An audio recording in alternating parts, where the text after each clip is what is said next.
Então, bom dia a todos e a todas. Eu sou Janaína Preve, sou doutoranda em educação, orientanda da professora Flávia Wagner. Faço parte de um projeto de extensão internacional, formação continuada de professores da educação básica, que é coordenado pela professora doutora Flávia Wagner, que representa a Universidade do Sul de Santa Catarina, a Unisul, e com a professora doutora Melissa Maina, da Universidade Blas Pascual da Argentina. Eu e a Rose, mestranda também, orientanda da professora Flávia, somos as monitoras desse projeto de extensão internacional, que é uma parceria entre Brasil e Argentina.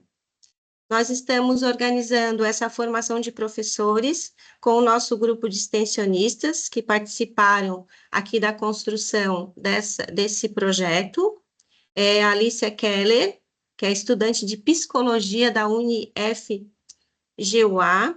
Débora Pinheiro, que é também estudante de psicologia da IBMR do Rio de Janeiro, a Ellen de Menezes, que é estudante de pedagogia da Unifax, a Júlia Alves da Silva, que é estudante de engenharia de produção da Universidade São Judas Tadeu, da Mariana Nazaré Pontual, estudante de psicologia da UniFGUA, Maria Jennifer Silva Matias, estudante de psicologia da UNP, o Rafael Fernandes, estudante de psicologia da UNA, a Rebeca Laurentino, estudante de psicologia da UNP, e o Vitor Taniguchi, estudante de engenharia de produção da Universidade São Judas Tadeu. Nós somos uma comunidade de aprendizagem virtual, e o objetivo desse projeto é conhecer e refletir sobre os temas emergentes da educação para o século XXI, no panorama educacional do Brasil e da Argentina. Nós temos como base o documento ODS, Objetivos de Desenvolvimento Sustentável. Esse documento, ele foi construído pela Unesco e ele apresenta 17 objetivos de desenvolvimento sustentável. Aqui, o nosso trabalho é embasado no objetivo número 4, que fala da qualidade da educação.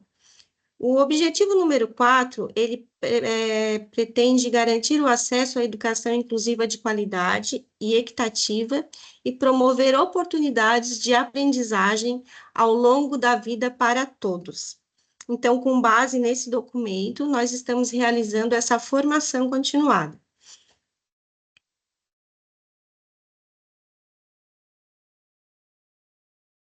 Aqui nós temos a programação da formação. Esse é o nosso primeiro encontro. Depois nós teremos um novo encontro, dia 16/5, que trata da educação e inclusão. E depois, dia 30/5, educação e inclusão também. O dia 16, hoje o nosso é pessoas com deficiência. O próximo encontro são desfavorecidos economicamente, empobrecidos. E do dia 30 de maio, educação de jovens e adultos. Então, já fica o convite a vocês que estão aqui hoje para participar dos próximos encontros.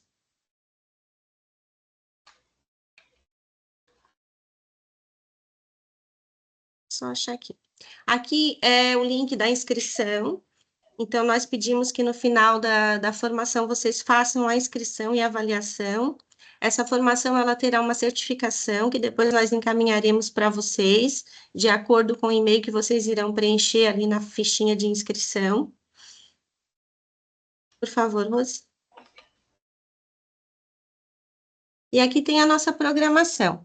A gente vai ter uma fundamentação teórica inicial, que vai falar sobre os aspectos históricos sobre as deficiências no Brasil, vai falar sobre a base legal e constitucional do cenário atual do Brasil, estudos acadêmicos relevantes, iniciativas e boas práticas, os dados estatísticos no cenário nacional e internacional, e nós teremos duas convidadas que falarão sobre as suas práticas inclusivas em sala de aula. Nós teremos uma convidada do Brasil e nós também teremos uma convidada da Argentina, que também vai falar sobre o panorama da Argentina, a educação especial no panorama da Argentina. E aí, depois dessas convidadas, nós teremos uma atividade prática, uma atividade simples, que todos poderão participar, E, por fim, nós teremos os formulários de certificação, de avaliação, inscrição e avaliação, que será o preenchimento necessário dele para a gente poder fazer a certificação dos participantes depois. Por favor, Rossi. E para começar essa nossa apresentação de hoje, nós trouxemos um videozinho para vocês. Ele não é muito extenso, mas ele é muito importante. Ele já fala por si só. Então, para que vocês tenham assim para que a gente tenha um início, uma sensibilização sobre o tema, nós pedimos licença para apresentar esse videozinho para vocês. Por favor, você.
Então, pessoal, eu vou fazer uma breve retomada do vídeo, porque ele teve algumas paralisações ali, né?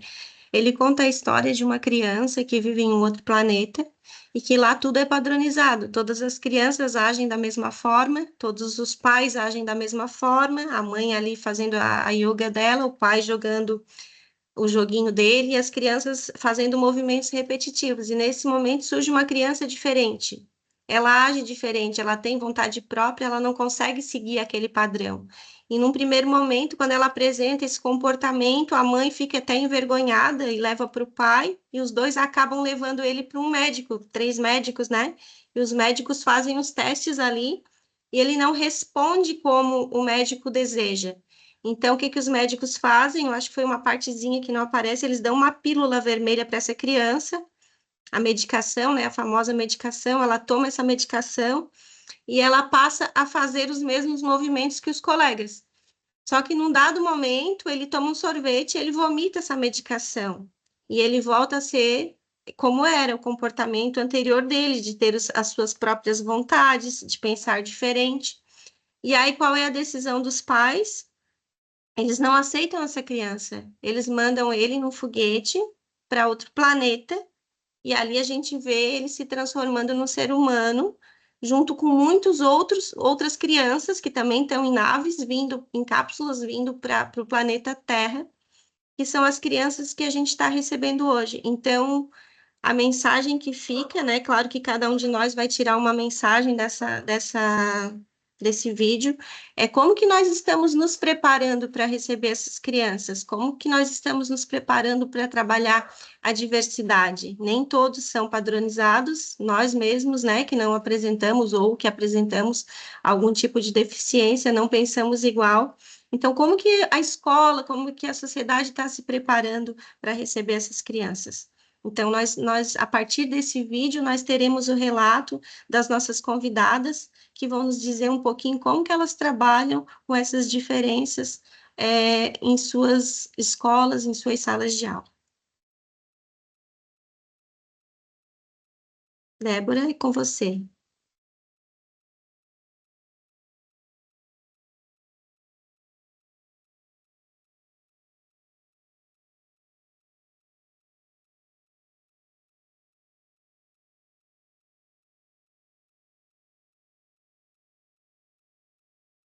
Bom dia, meu nome é Alicia, eu sou estudante de psicologia, eu moro em Jaboatão, em Pernambuco, e eu vou falar um pouco para vocês sobre o ensino inclusivo, né? A educação inclusiva, como a gente resumiu um pouco no slide, propõe um modelo de ensino onde todos têm espaço, sem distinção, e hoje no Brasil, quase um quarto da população declara possuir algum tipo de deficiência. A gente vai ver um pouco à frente quando foi definido as pessoas com deficiência, né? Porque existe uma lei para definir quais pessoas são enquadradas como PCD hoje no Brasil. E houve uma alteração que, como a gente viu no último vídeo falando sobre TDAH, pessoas com neurodivergências, hoje em dia a deficiência intelectual ela é considerada também uma deficiência. Então, pessoas com deficiência intelectual, por exemplo, pessoas com autismo, elas também são consideradas PCD e elas entram nos critérios necessários para fazer, para receber o suporte que o governo oferece para essas pessoas. Eu trouxe aqui uma breve linha do tempo, explicando os aspectos históricos sobre as deficiências. Primeiro, começando na Constituição Federal, de 88, que traz uma declaração muito breve e muito impactante de que a educação ela é um direito de todos. Então, no Brasil, pelo menos de acordo com a lei, todas as crianças, todos os jovens têm direito à educação, independente da sua condição financeira, independente do local onde ela vive, ela tem direito à educação e essa educação deve ser fornecida de forma gratuita. E depois nós tivemos em 94 a Declaração de Salamanca, que ela foi criada pela ONU a partir da Conferência Mundial sobre Necessidades Educacionais Especiais, que foi realizada em 94, e ela traz um olhar muito mais singular para a criança, porque ao longo dos séculos a gente sabe que a educação ela vem sendo tratada com uma forma um pouco mais mecanizada. Então, a partir dessa reunião, dessa declaração de Salamanca, eles trazem um olhar muito mais singular, individualizado para o aluno. Então, eles partem do princípio de que, independente das diferenças individuais de cada criança, a educação é o direito delas. Toda criança que possui dificuldade de aprendizagem, ela pode e deve, né, ser considerada com necessidades educativas especiais, e essas necessidades devem ser adaptadas para que essas crianças possam ter direito à educação e elas possam receber o mesmo tratamento que as crianças que não têm essas necessidades recebem. E a escola também deve se adaptar às especificidades dos alunos. E é o que a gente vai ver um pouco depois também sobre a diferença entre incluir e integrar. E o ensino deve ser também diversificado e realizado num espaço comum a todas as crianças. Então, é o que vai trazer o conceito de inclusão também, sem excluir.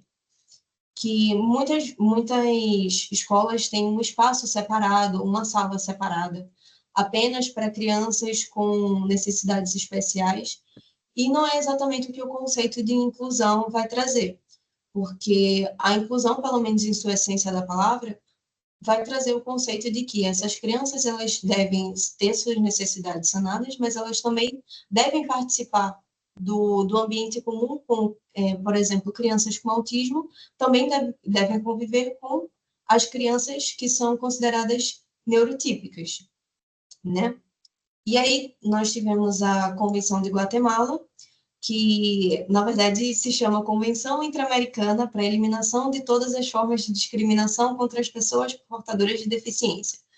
Então, ela foi uma convenção focada em elaborar políticas, planos e projetos para meio que acabar ou começar a disseminar um pouco mais de conscientização sobre essas pessoas portadoras de deficiência, porque a gente sabe que muito do preconceito vem também da falta de informação. Então, quando a gente começa a conscientizar tanto os professores, alunos e também a população em geral sobre as pessoas portadoras, que não são mais chamadas portadoras, na verdade, PCD, pessoas com deficiência, sobre o que elas precisam, sobre quais são as limitações e o que elas podem fazer mesmo com essas limitações, o estigma ele vai diminuindo. Então, é um passo importante também para a própria inclusão, de fato. E essa convenção aconteceu em 99, e depois disso nós tivemos o PNEE, que é a Política Nacional de Educação Especial. Ela é uma política específica voltada para a educação e inclusão de pessoas com deficiência e outras necessidades especiais. Como essa política é de 2008, essas necessidades especiais seriam o que hoje já está incluído nas pessoas com deficiência, que são pessoas com deficiência intelectual. E essa política, ela busca garantir o atendimento adequado dessas pessoas no ambiente escolar.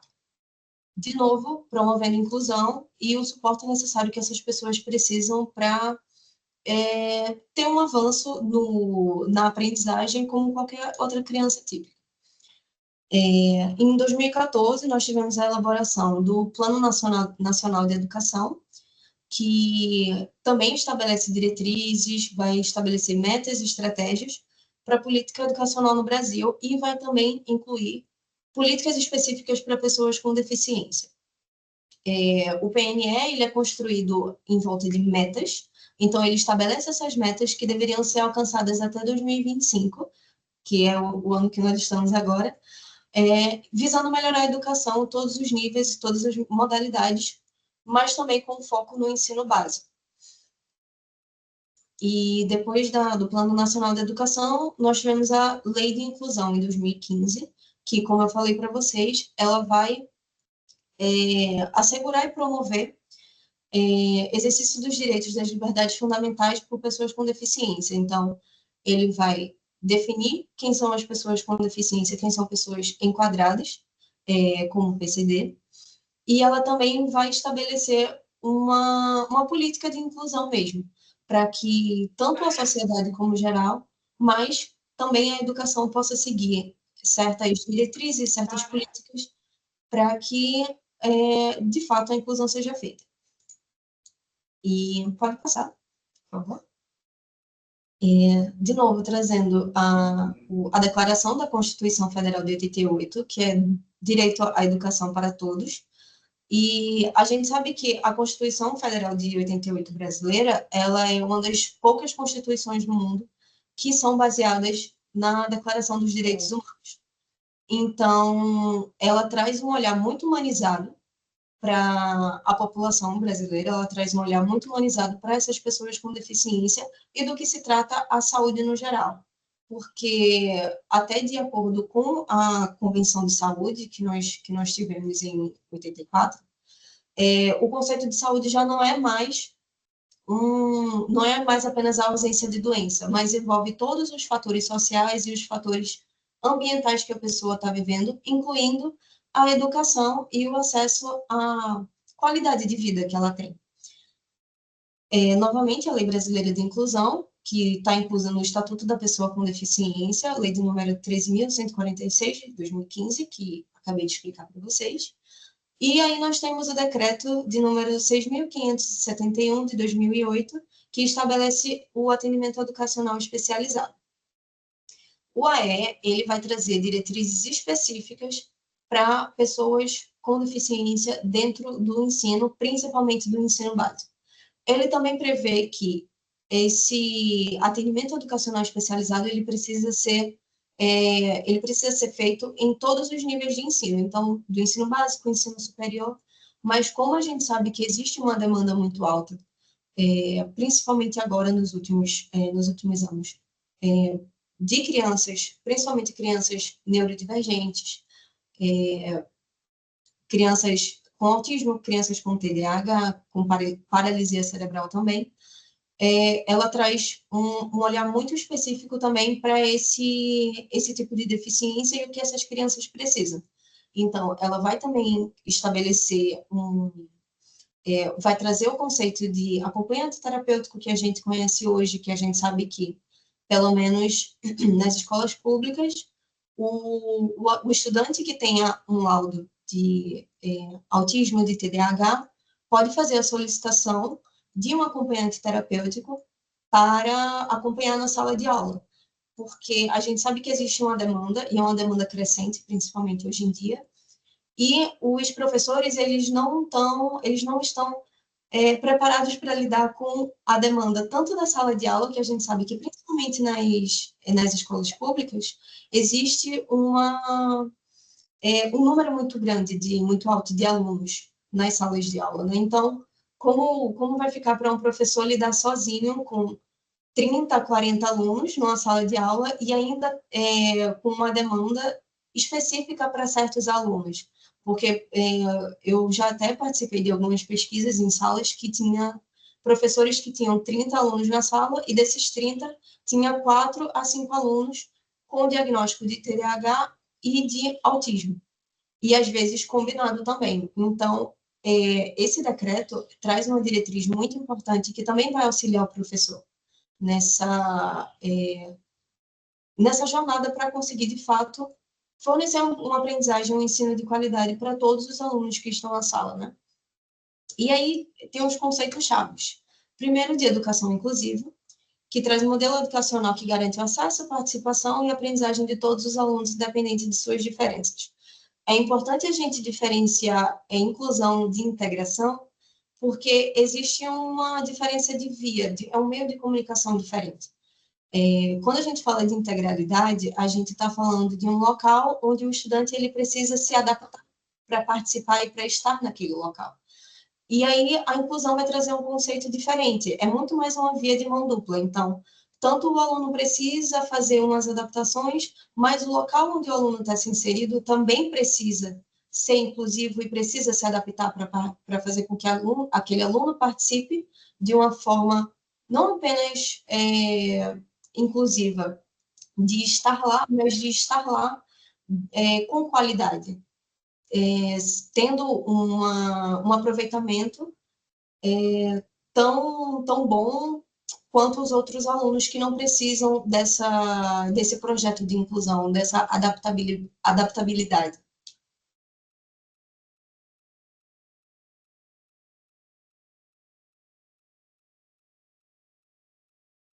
Eu acho que passou um.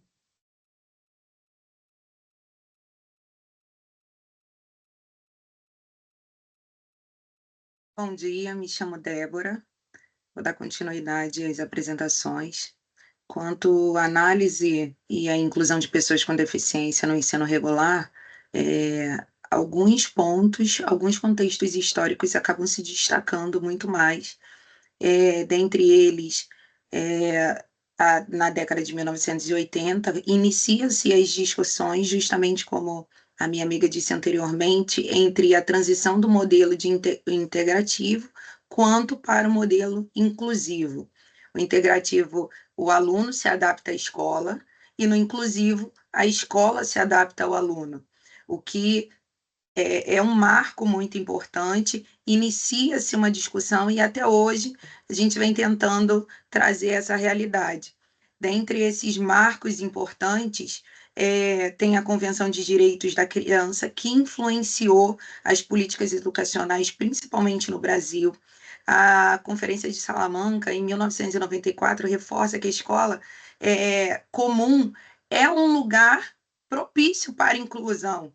Então, não há necessidade das escolas especiais de tão grande acesso, porque todas as crianças ainda iam para a escola especial, mas que elas poderiam, de fato, estarem incluídas, que essa realidade era possível. E aí vem a Declaração de Dakar, em 2000, que coloca a inclusão como direito humano. Então, a partir desse momento, a gente começa também a entender, a partir desses marcos das conferências mundiais sobre as necessidades educacionais, a Conferência de Educação para Todos, que existe a realidade quanto à necessidade da inclusão, quanto historicamente leis, discussões acontecendo, mas tem também uma distância entre a teoria e a realidade de fato, né? Talvez uma inclusão que ainda não conseguiu se concretizar quanto inclusão. E aí surgem os desafios, né? Que são as crenças de que as escolas especiais são mais adaptadas, que passa a ser uma crença da população, dentre outras falas, a falta de formação de professores.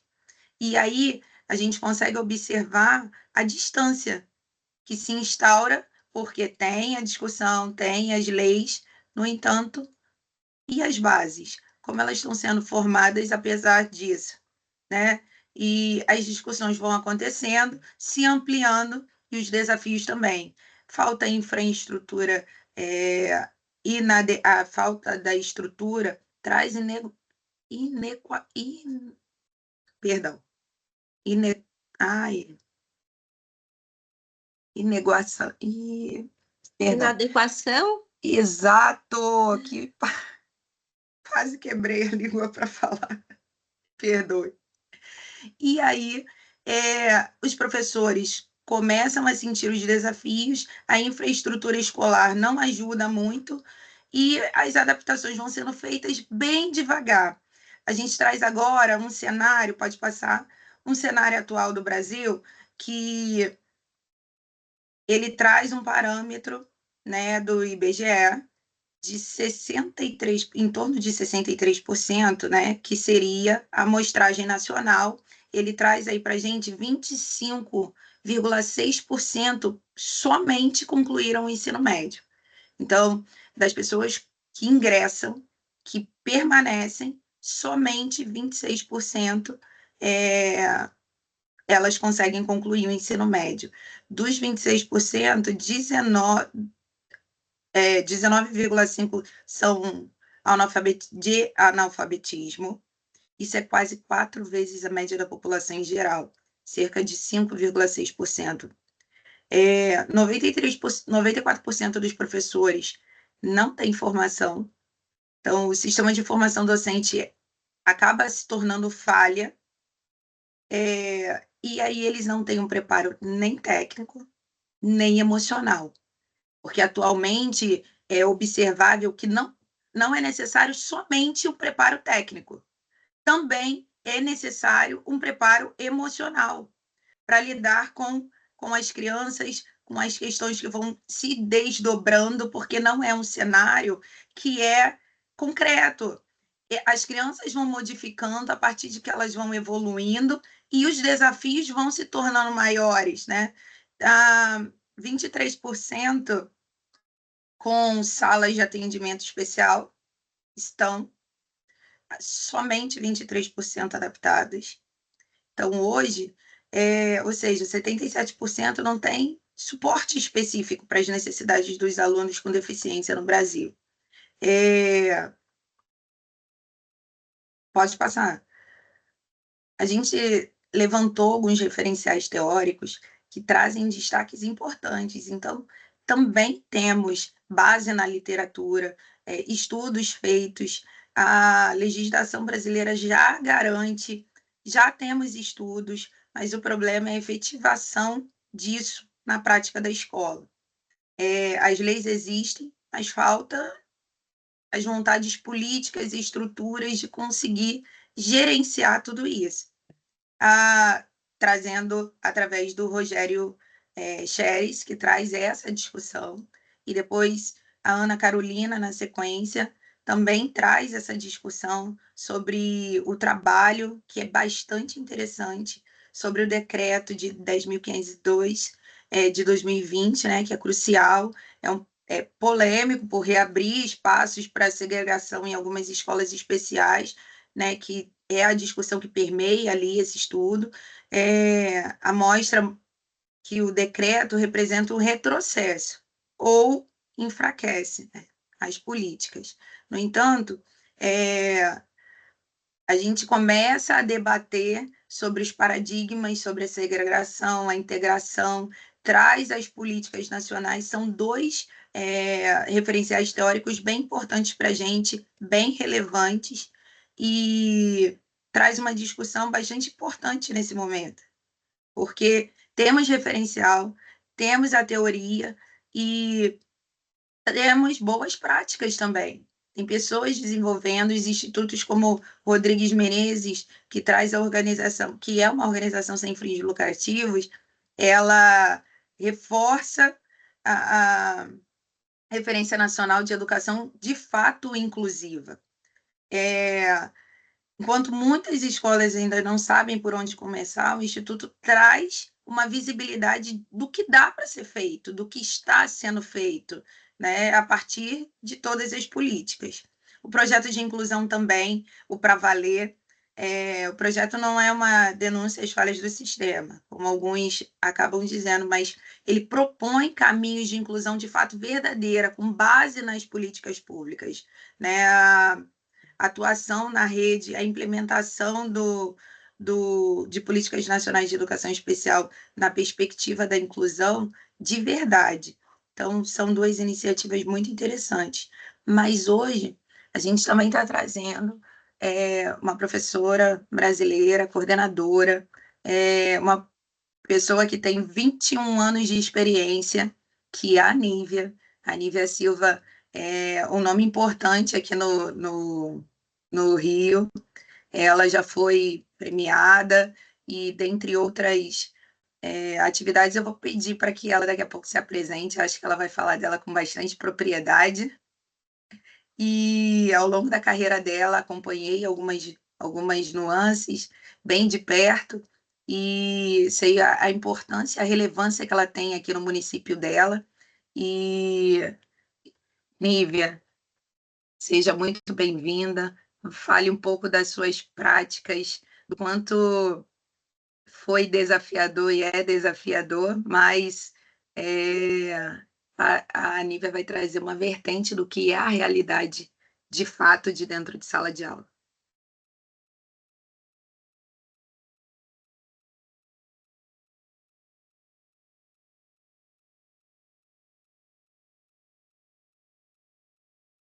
É preciso abrir o áudio, Nívia, a gente não está conseguindo escutá-la. Obrigada. Perdão. Bom dia a todos e todas.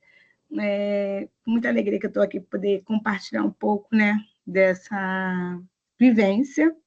Me chamo Nívia, estou atuando como professora há 21 anos, e ouvir todos esses relatos, né, é muito importante e me trouxe uma reflexão muito significativa de tudo que eu já vivenciei ao longo dessa trajetória e todas as dinâmicas que foram possíveis fazer dentro de uma busca que era de maneira individual, né? Porque logo no início da minha carreira, como profissional, como professora, eu tive muitos desafios. Não é todo ano que nos é apresentado um aluno com deficiência em nossa turma, mas dentro da nossa unidade escolar, o que a gente vê que também faz parte, né, desse contexto, porque a gente precisa preparar todos os nossos alunos para essa realidade, né, para estar vivenciando esse contexto, o que, infelizmente, não acontece. Então, logo no início da minha carreira, eu recebi uma aluna que ela era surda, e eu não domino Libras, não sei Libras. E como fazer para poder atender essa aluna quando eu ainda estava numa turma que era de alfabetização, eu tendo que atendê-la sem saber como chegar até essa aluna. Eu confesso que isso foi logo no início da minha carreira, em 2005, eu tive extrema dificuldade, porque a responsável por essa aluna, essa mãe, em uma conversa, através de uma entrevista, né, que nós fazíamos para entender um pouco mais o contexto dessa criança, ela dizia, eu só quero que a minha filha tenha autonomia. E eu ficava me perguntando como eu vou trazer, como eu vou fazer, que caminho, porque eu não tinha uma base, não tinha um caminho.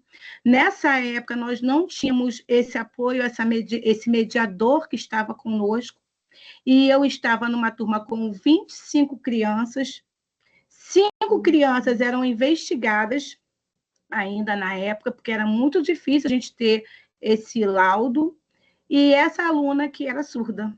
E eu não conseguia trabalhar, não sabia o caminho, e as técnicas que estavam ali, junto à unidade escolar, que eram os coordenadores, a direção, e todos que estavam ali também não tinham um caminho, porque todos nós não tínhamos uma formação na época para poder lidar com essa situação.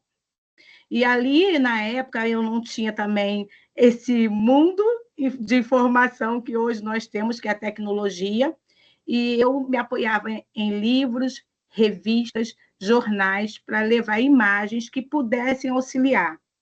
Falava de uma maneira bem tranquila, para que ela pudesse fazer a leitura labial e compreender aquilo que eu precisava passar. Eu lembro que essa aluna ficou até o meado do semestre, né, comigo. Depois ela se ausentou e não retornou mais, porque ela foi fazer uma cirurgia para colocar um aparelho, e ela não retornou para a nossa unidade. Ela acabou se mudando, essa mãe acabou se mudando, né? Mas eu confesso que foi muito difícil.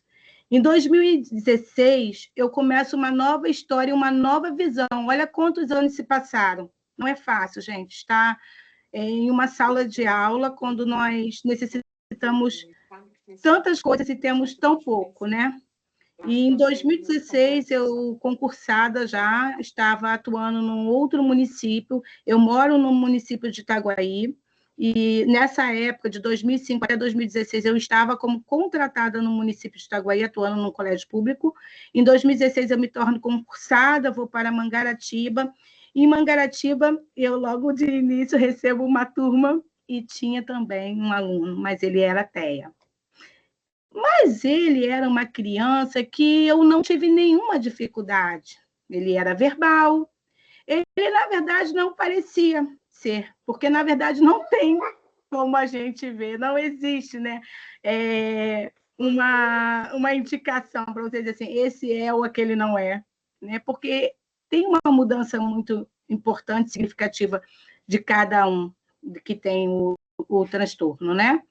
E ali eu consegui lidar muito bem, porque, embora ele não tivesse tantas necessidades, nós tínhamos já alguns indícios para poder nos auxiliar.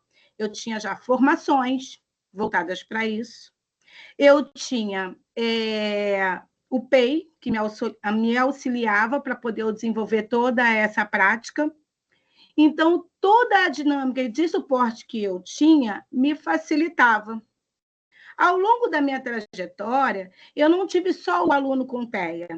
Eu tive o aluno cadeirante, eu tive o aluno que também ele tinha altas habilidades, e cada uma dessas deficiências que se apresentavam eram dinâmicas diferentes, onde nós tínhamos que fazer pesquisas novas, ter outro olhar e ajudar essa criança dentro das necessidades que ela tinha para poder alcançar os objetivos daquele ano de escolaridade.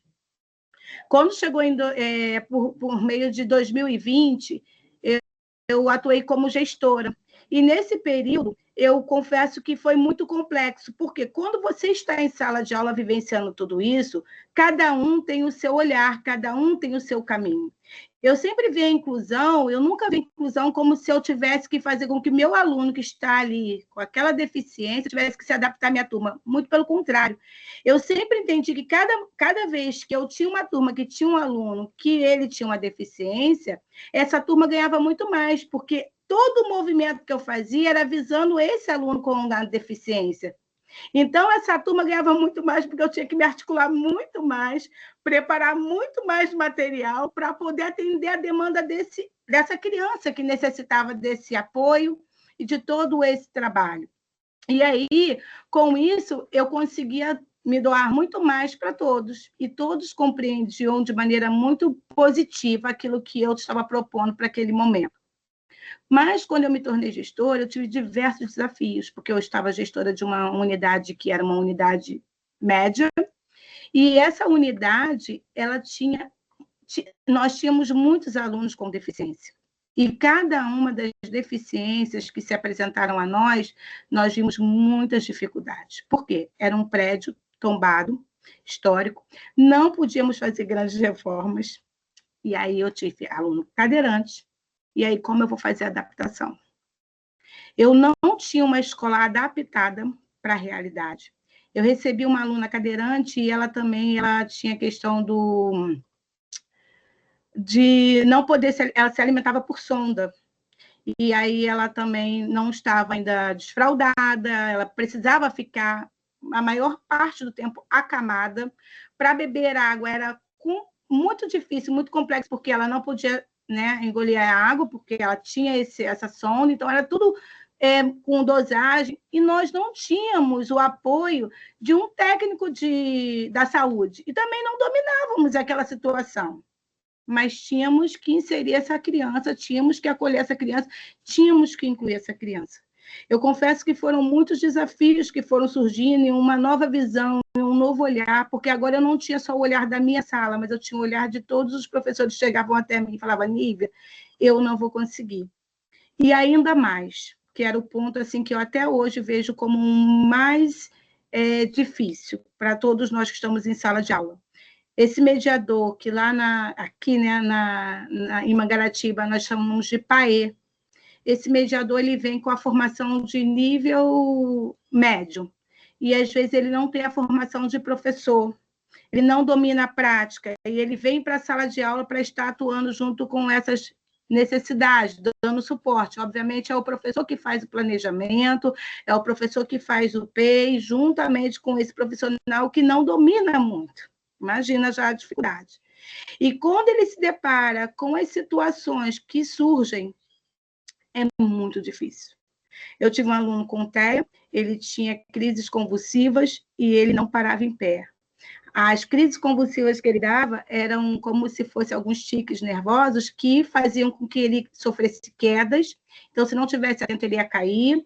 Ele queria bater a cabeça no chão, ou talvez, pela questão mesmo da crise, ele fazia de maneira involuntária, né? Mas fazia. E nós tínhamos muitos desafios com essa criança, muitos. E eu não sabia como fazer, por quê? Porque eu não estava atuando ali na sala de aula, e por mais que eu orientasse em todas as orientações que a coordenação dava, a orientação dava, a gestão dava, e buscávamos o caminho junto à Secretaria de Educação, o professor e esse mediador, ele tem que estar muito aberto para poder a gente ter essa positividade no sucesso dessa criança. E foram, assim, 8 mediadores que passaram por essa criança em 2 meses. Como fazer uma adaptação? Como realizar um trabalho efetivo com essa criança? Foi muito difícil. Mas, depois de uma longa caminhada, conseguimos uma mediadora que tinha formação, e aí foi um outro olhar. Ela se uniu à professora e nós tivemos êxito. Para poder ter uma ideia, isso aconteceu lá em 2022, e eu tive com a mãe, deve ter uns 20 dias, e eu estava perguntando sobre essa criança, porque ela hoje se encontra em outra unidade, na mesma rede, mas em outra unidade, e ela falou assim: se você vê, o meu filho é outra criança. Fez toda a diferença quando ele passou pela escola onde você foi gestora, e ele pôde vencer essa adaptação. Era o primeiro momento dele na escola. Qualquer sementinha que a gente planta é muita coisa para essas crianças, né? Então, assim, a formação, o momento de estar trabalhando com eles, de estar construindo toda essa adaptação, quando ele chega até a unidade escolar e toda a escola abraçar, é importantíssimo. Eu logo em seguida, quando eu saí da gestão, uma das coisas que eu pedi para poder, eu fui até a Secretaria de Educação, eles insistiram para que eu pudesse continuar, mas eu falei, eu preciso voltar para a sala de aula, porque eu quero vivenciar situações que para mim foram muito desafiadoras, para eu ver aonde eu posso melhorar para poder estar ajudando os colegas. E ao retornar para a sala de aula, eu pedi, né, na verdade, eu tive essa oportunidade de pedir uma turma onde eu tinha um aluno com TEA. E quando eu chego nessa turma, primeiro dia, a turma era super agitada. E esse aluno era não verbal. Ele tinha uma dificuldade imensa. Eu, na verdade, muito mais do que ele, né? Porque depois eu entendi que quem tinha dificuldade era eu, não era ele. Por quê? Porque eu me comunicava com ele e ele não me dava feedback nenhum. E eu falei, eu preciso entender como eu vou fazer. E aí eu começo a traçar um caminho. Aí eu começo a entender que eu preciso traçar um caminho e ajudar essa criança. Então, eu peguei, logo no início, eu me atentei à questão do PEI, dos PEIs anteriores desse aluno, busquei. Eu vi a entrevista também, que eu não participei ainda, porque eu não estava na unidade escolar, logo na iniciação desse aluno, onde a mãe faz os relatos, e ali eu parei construir todo um desenvolvimento através do PEI e também do meu plano de aula, para que eu pudesse ajustar a realidade daquela criança.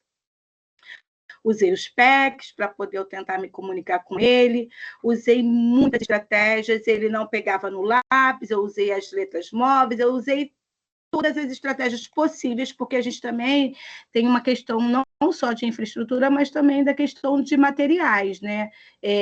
A maioria dos materiais são confeccionados por nós, professores, e é com sucata.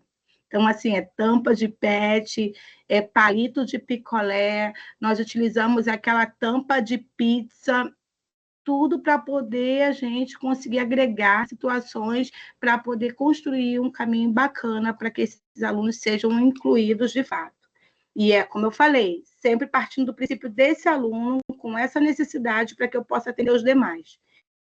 E eu lembro que foi muito importante essa vivência esse ano com essa criança que eu passei, porque logo depois dessa vivência, eu consegui fazer, gente, uma organização que foi muito importante. Eu tenho essa organização onde eu falei, é esse o caminho. Eu coloquei, primeiro a gente entende como é o aluno, as necessidades, e isso não foi em curto prazo, tá? Foi um bimestre que eu levei para poder fazer isso. E ali, naquele longo do bimestre de avaliação, eu construí, dentro dos horários, cada atividade, porque eu já pude perceber como ele era. Eu percebi o que ele gostava, e ele gostava muito do Homem-Aranha, e essa foi a minha estratégia usada para poder eu conseguir alcançar meus objetivos, e tudo lá na minha sala tinha Homem-Aranha. E a partir daí, eu construí uma rotina colocando todo o quadro de horário, para ajudar também essa mediadora. Ajudando essa mediadora, eu tinha tanto ela totalmente ali a par de tudo, de maneira bem assim uniformizada, e a gente conseguiu fazer com que esse aluno, mesmo sendo não verbal, a gente conseguiu fazer uma avaliação onde a gente compreendeu tudo que ele conseguiu absorver ao longo do ano, após esse primeiro bimestre. Nós conseguimos perceber que ele dominava as cores a partir do Homem-Aranha. Eu descobri que ele era apaixonado por canetinha, e aí, isso tudo sem ele falar, ele só sorria, ele começou a expressar o sorriso a partir desse Homem-Aranha, foi a mudança total. E aí eu peguei e comecei a construir junto com essa mediação e toda a equipe me ajudando, obviamente, eu comecei a construir todo esse documento, onde nós conseguimos, no final, ter uma mãe que eu nunca tinha visto ao longo do ano, para vocês entenderem a dinâmica. Estou sendo muito breve aqui para vocês entenderem a dinâmica, porque essa mãe trabalhava essa criança ficava na escola de 8 às 3 da tarde, tá? E eu só via essa mãe, ela só se comunicava com a gente via WhatsApp, porque ela não conseguia estar na escola, só o pai que ia, sabe? E esse pai era analfabeto, ele não tinha muita... Assim, ele não entendia muito as coisas, ele não conseguia conversar, interagir muito bem sobre as necessidades do filho. E no término do ano, eu lembro que eu ouvi me chamando, eu saio no corredor, eu quero conhecer a professora Nívia. E eu chego ali no corredor e era essa mãe. E ali eu falei, o que aconteceu? Eu já fiquei assustada, porque ela chegou toda esbaforida, né? E ela falou, eu sou a mãe. Aí falou o nome da criança. E ela falou assim, muito obrigado, porque eu vejo meu filho hoje tendo mudanças. Eu consegui desfraldar aquela criança com 7 anos de idade. Eu consegui alcançar alguns objetivos. Ele não verbal, mas ele já reconhecia a primeira letra do nome. Eu consegui identificar que ele reconhecia as cores e alguns numerais, até 4.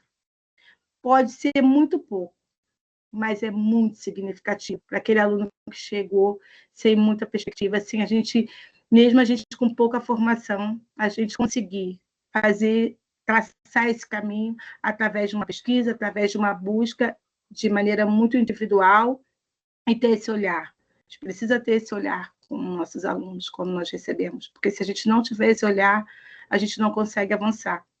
A partir daí, quando eu me torno coordenadora logo no ano seguinte, foi essa realidade que eu levei de uma experiência vivenciada e fez toda a diferença desde então. Hoje eu atuo como orientadora educacional, eu não estou diretamente numa sala de aula, eu estou na Secretaria de Educação, trabalhando com orientadores, mas a mudança que eu vivenciei em sala de aula me permitiu levar uma realidade solidificada para essa coordenação, a qual eu fiquei durante ao longo do ano, e eu pude levar para esses professores essa realidade. E, gente, fez toda a diferença.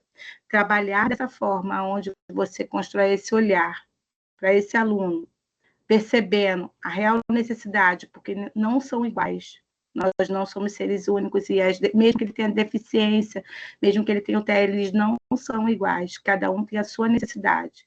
A partir do momento que a gente tem esse olhar, esse carinho, é trabalhoso, não tem como a gente romantizar e dizer que é fácil, mas é possível. Quando a gente busca, a gente consegue. Então, assim, essa foi a história que eu trago dessa realidade vivenciada no município a qual eu atuo. É muito importante também falar que o município, nós ainda temos muitas coisas para poder vencer, né? Muitos obstáculos, a questão da infraestrutura, como eu coloquei, não só na minha unidade, mas em outras também. A gente precisa vencer esses obstáculos, mas nós temos hoje uma gestão onde tem buscado ter esse olhar. Agora, no dia 2 de abril, nós tivemos a caminhada, foram 5 dias na praça, trazendo responsáveis, trazendo realidades voltadas para alunos de inclusão, onde os pais trouxeram relatos, onde a gente pôde fazer roda de conversa, onde a gente pôde trazer, sabe, as vivências e as práticas e melhorar, construir juntos uma melhora para o desenvolvimento da nossa prática no dia a dia. Então, assim, esse olhar tem sido muito significativo, muito importante. Ainda temos muito a fazer, muito a conquistar, mas eu vejo que esse olhar de Mangaratiba com essas crianças, com esses alunos inclusivos, está sendo muito importante e muito significativo para todos nós, quanto à educação. Então, assim, essa é a realidade, um breve resumo da minha vivência. E nós queremos te agradecer, Nívia. Muito obrigada. Muito obrigada pela sua vivência. A gente percebe o quanto seu coração arde, né, falando da inclusão, falando da sua atuação, né, e o quanto você tem se demonstrado comprometida com tudo aquilo que é ser professor, né? Então, nós queremos te agradecer. Vamos receber agora a próxima convidada.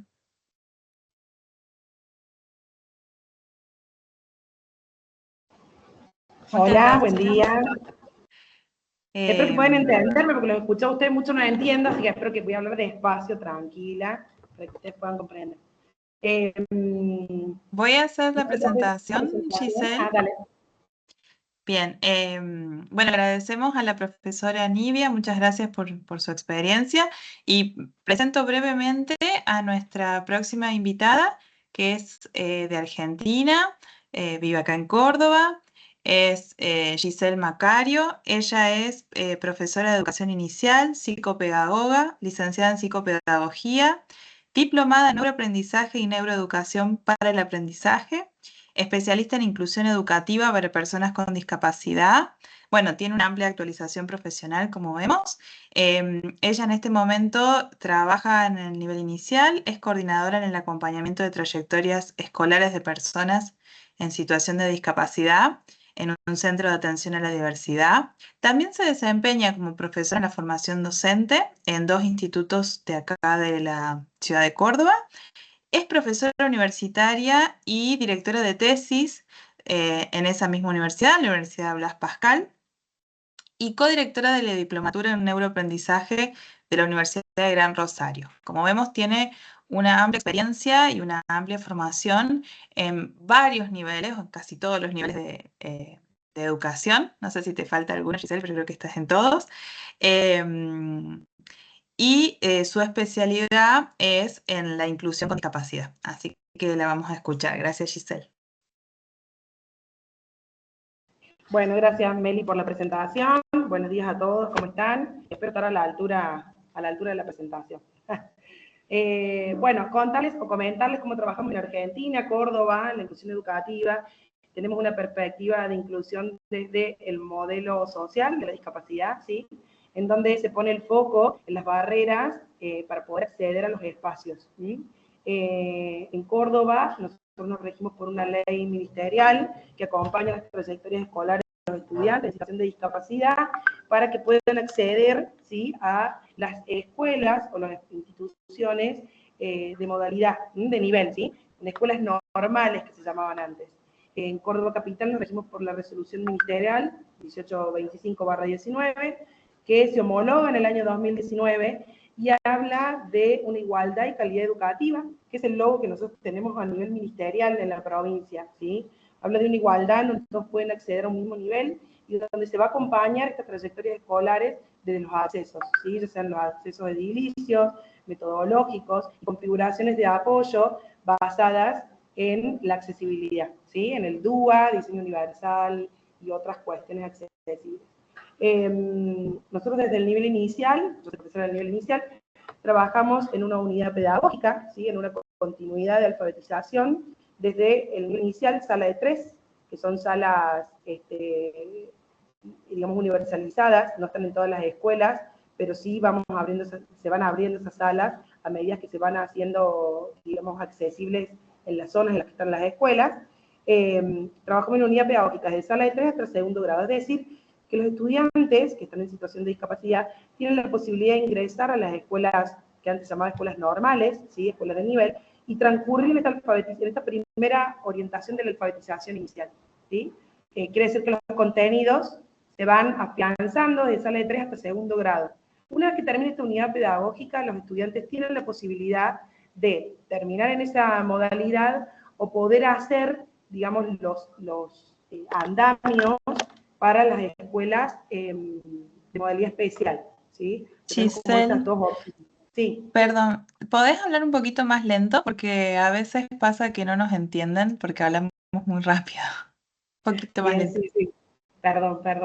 Voy a hablar más lento. Si veía las caritas de algunos diciendo que estoy diciendo. ¿Qué dice esta mujer? Bueno, no, vuelvo a repetir. Le contaba que nosotros acá, con una resolución ministerial de la provincia, trabajamos en el modelo, digamos, social de la discapacidad. ¿Han visto algo de modelos ustedes? Sí, bien. Bueno, nosotros nos posicionamos en ese modelo, en el modelo social, que habla o que orienta a que la persona en situación de discapacidad porta una discapacidad cuando no tiene acceso, ¿sí? Esto no pasa solamente en lo edilicio, sino pasa también en lo metodológico. Cuando una persona no tiene acceso, ustedes conmigo, digamos, me piden que hable más lento porque no podemos comunicarnos, ustedes hablan portugués, yo hablo castellano, y por ahí los accesos, digamos, que tenemos, no son los mismos los modos de comunicación. Ustedes no, por ahí no nos podemos comprender.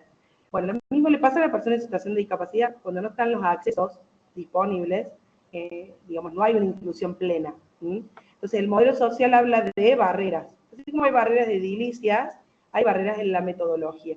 ¿Sí? Entonces, esas barreras metodológicas, nosotros en Córdoba lo trabajamos con una resolución ministerial. Nos posicionamos en el modelo social y hablamos de igualdad y calidad educativa. Y sé que todos merecen y, digamos, necesitan ingresar a las escuelas normales, a las escuelas donde todos pueden acceder. Entonces, esa posibilidad se da a través de la metodología de las unidades pedagógicas. ¿Sí? O sea, uno tiene una unidad pedagógica desde la sala de 3 hasta segundo grado. Esa unidad pedagógica significa que se comparte un diseño curricular en donde los contenidos de ese diseño se van complejizando para que todos puedan alfabetizarse, ¿sí? Que es el fin último de la educación, ¿sí? Que salgan estudiantes que estén alfabetizados. Entonces, digamos, desde el nivel inicial hasta segundo grado, el estudiante transcurre su escolaridad en una modalidad de nivel, ¿sí? Una modalidad común, digamos.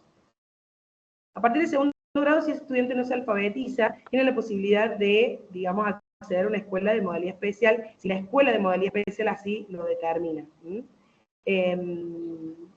Digamos, entonces, ¿qué es lo que nos dice la resolución? La resolución nos dice que estas personas van a tener los apoyos con prestaciones por fuera de la provincia, digamos, por prestaciones privadas, obras sociales, módulos de apoyo, o va a ser la escuela de modalidad especial la que va a brindar los apoyos para que puedan permanecer en esta modalidad de nivel, ¿sí?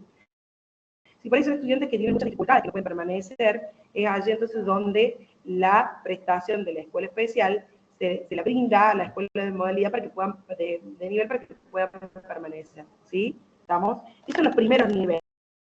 Después ya viene la escuela secundaria y la universitaria, en donde, bueno, digamos, por allí ya se suelen tener estos módulos de prestación con maestra integradora o DAI, docente de apoyo a la inclusión, o maestra de apoyo a la inclusión, no sé ustedes qué definición le ponen, pero generalmente son prestaciones que van por fuera.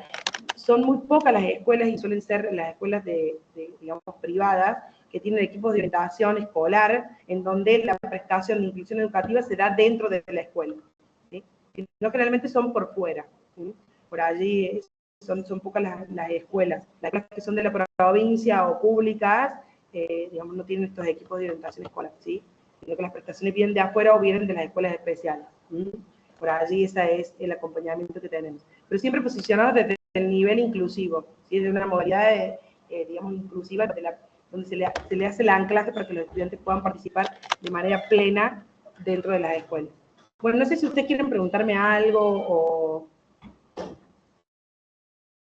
Sí, por ahí es difícil entender esta parte legal porque refiere a mecanismos que son muy, digamos, nuestros de la Argentina, de Córdoba, con muchos parámetros legales.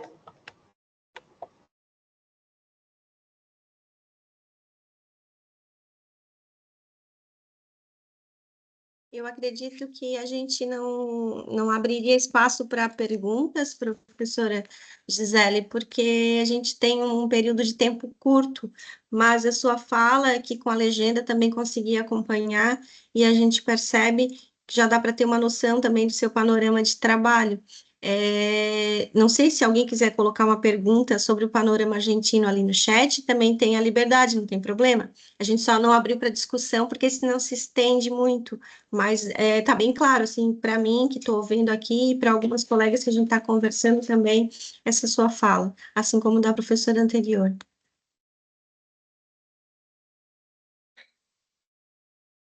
Maravilha, Janaína. Eu acho que podemos, então, a partir dessas falas importantes e potentes, que estão aqui fazendo relação teoria e prática, poder avançar, então, no planejamento, para que a gente possa, de uma certa forma, então, ao final, fazer o debate. Pode ser? Obrigada, obrigada, Gisele e Nívia. A Rose dará continuidade, né, Rose? Isso, vou dar continuidade. Fazer os agradecimentos. Isso, eu agradeço a Gisele, a gente conversou durante a semana, né? Então, ela fez uma exposição do trabalho dela na Argentina, né? Agradeço a disponibilidade dela E a gente vai dar continuidade, então, à nossa apresentação aqui. Eu vou novamente puxar os meus slides.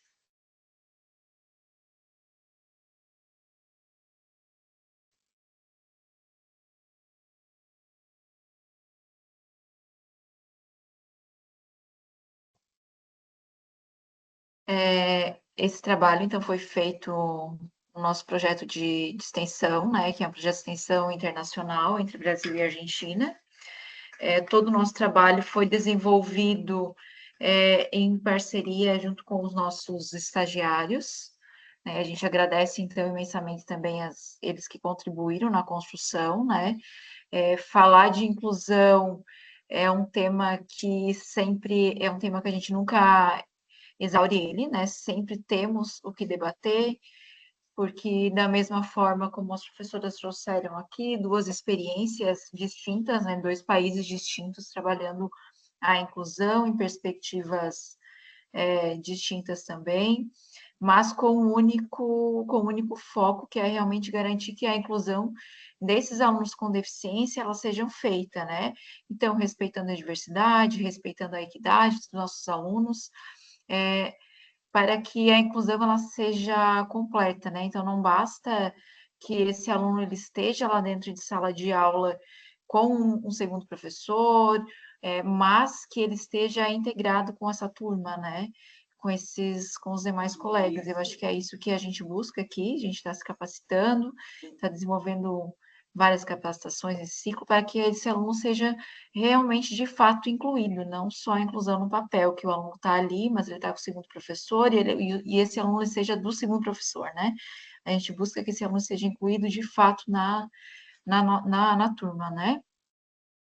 Então, o caminho é longo para garantir a inclusão, mas avanços importantes já aconteceram, né? Como a gente trouxe aqui, os marcos históricos, o marco constitucional, a Gisele trouxe a política também dentro da Argentina, como que isso se dá de fato na Argentina, a Nívia fez um recorte, um relato de como isso é feito na cidade do Rio de Janeiro, no espaço onde ela está atuando, dentro de sala de aula, mostrou também os desafios que são impostos para a prática pedagógica do professor. Muitas vezes esses desafios não têm estrutura, não tem material, essa relação com a família também nem sempre ela é a mais fácil e tranquila, né? O nosso vídeo, que em alguns momentos ele teve um corte ali, mas ele deixou muito claro como a sociedade ainda é excludente, né, em relação às pessoas com deficiência, a trabalhar a deficiência, porque da mesma forma que a gente inclui, de certa forma a gente quer colocar esse aluno dentro de uma caixinha, que esse aluno seja moldado de acordo com o que a sociedade aceita. E não é esse o papel da escola. O papel da escola ele é muito mais amplo. É ele aceitar as diferenças, as diversidades, mas incluir para que as suas potencialidades elas possam ser alcançadas, né? Então, acho que o objetivo da nossa atividade de hoje foi atingido, né? Eu vou estar dando sequência aqui, vou estar compartilhando no, no chat. A gente vai fazer, então, a partir de agora, uma atividade de encerramento, que a gente tem um espaço que a gente tem para ouvi-los, né? Então, para vocês possam escrever, né, em uma ou mais palavras, o que é inclusão para vocês. Então, a gente fez um documento, vou estar compartilhando, tem aqui na apresentação, vamos estar compartilhando também ali dentro do grupo, para que vocês possam estar fazendo uma síntese do que foi para vocês o dia de hoje, após ouvir essas falas potentes, né? O que é o conceito de deficiência, o que é o conceito de inclusão para vocês a partir das falas do que foi apresentado na manhã de hoje.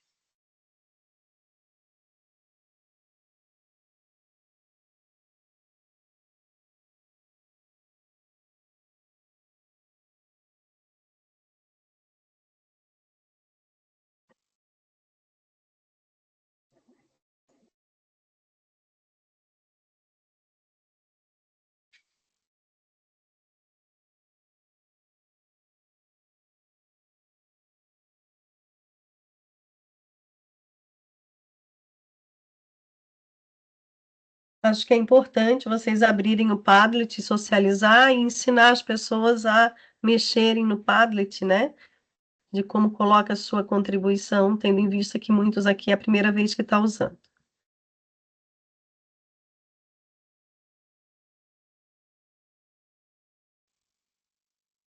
Para quem nunca usou o Padlet, nós temos aqui essa possibilidade, né? Ou seja, deixa eu buscar aqui que ele abriu em outro aplicativo. Eu vou estar Consegue? compartilhando ele aqui, Flávia. Eu consegui Ah, abrir, agora eu vou compartilhar, tá? maravilha, então, faça isso.